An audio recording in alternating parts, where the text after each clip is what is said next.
Samajwadi party के संरक्षक मुलायम सिंह यादव अब हमारे बीच नहीं रहे हैं। मेरे साथ खुद ओपी राजभर हैं, उनसे बात करेंगे।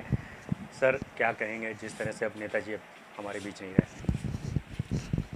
के माननीय मुलायम सिंह जी के निधन से पूरा देश शोकाकुल है और देश ने एक ऐसी शक्ति को खो दिया है जो सबके दिलों पर राज करता रहा और कभी पीछे मुड़ करके नहीं देखा।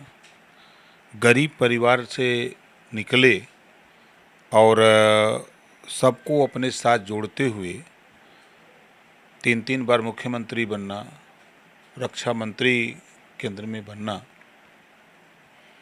और उनके कई फैसले, जब वो पहली बार मुख्यमंत्री बने तो उन्होंने एक बड़ा कड़ा फैसला लिया कि राष्ट्रभाषा अगर हिंदी है तो उत्तर प्रदेश में उन्होंने जब अंग्रेजी में काम होता था तो उन्होंने अंग्रेजी भाषा के काम को बंद करके हिंदी भाषा में काम शुरू कराया। बड़ा विरोध हुआ, लेकिन उस विरोध पर वो अड़े रहे और आज उन्हीं की देन है कि जो कामकाज हिंदी भाषा में चल रहा है।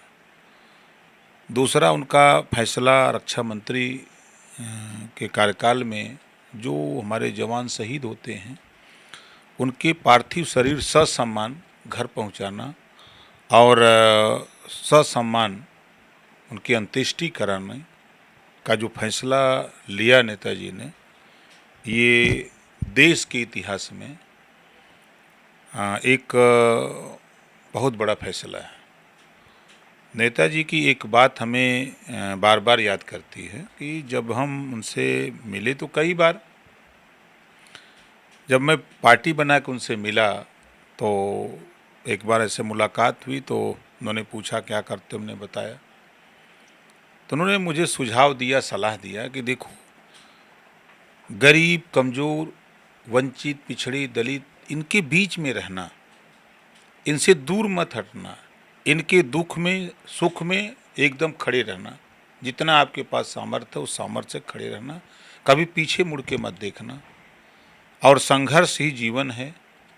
देखो, हम संघर्ष करके ही आज मुख्यमंत्री की, उस समय मुख्यमंत्री जी थे, हम संघर्ष करके यहाँ तक आए और जो भी महान हुआ है वो बताते थे कि चाहे गौतम बुद्ध जी को उन्होंने बताया, चाहे महात्मा ज्योतिबा फूले के विषय में बताया, छत्रपति साहू जी के विषय में बताया, महाराजा सुहेल देव जी के विषय में चर्चा किया, बाबा साहब डॉक्टर अम्बेडकर जी के विषय में चर्चा किया।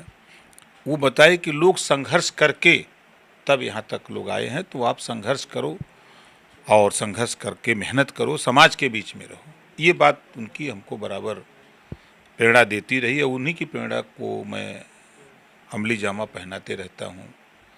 तो हम आज इस मौके पर हम ईश्वर से प्रार्थना करेंगे कि उनकी आत्मा को शांति मिले और उनके परिवार को दुख सहने की ताकत ईश्वर प्रदान करे।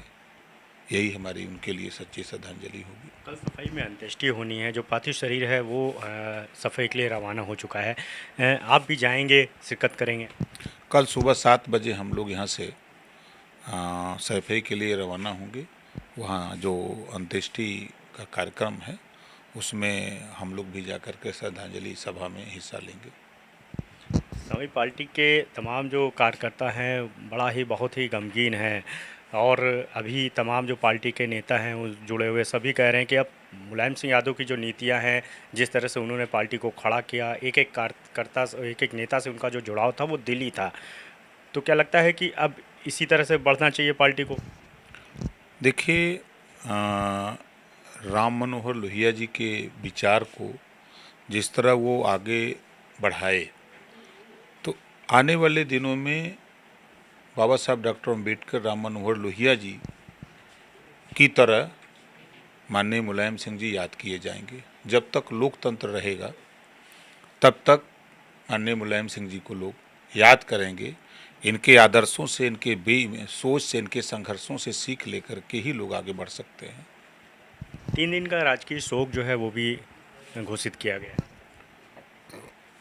हम लोगों ने भी 3 दिन तक, हमारी पार्टी भारतीय समाज पार्टी ने फैसला लिया है कि 3 दिन तक हम लोग भी शोक पार्टी के तरफ से हम लोग भी मनाएंगे। पूरी पार्टी, हमारे सभी नेता माननीय मुलायम सिंह जी के निधन से बहुत शोकाकुल हैं और हम अपनी तरफ से, अपनी पार्टी की तरफ से, अपने नेताओं की तरफ से माननीय मुलायम सिंह जी को श्रद्धांजलि अर्पित करता हूं और ईश्वर से बार बार यही प्रार्थना करूंगा कि उनको आत्मा को शांति मिले और परिवार को इस मुसीबत की घड़ी में जो दुख है इसको सहने की ताकत मिले। तो बिल्कुल ये ओपी राजभर हैं जिन्होंने बताया कि जो तमाम पार्टी के कार्य थे उनको सीधे तौर पे जो है स्थगित कर दिया गया है और जिस तरह से जो है मुलायम सिंह यादव की मौत हुई है उससे जो है पूरी पार्टी और खुद जो है गमजदा है। यही वजह कल जो है सफाई में जो अंत्येष्टि होनी है उसमें भी वो शामिल होंगे। कैमरा से मुन्ना साथ, भारत समाचार, लखनऊ।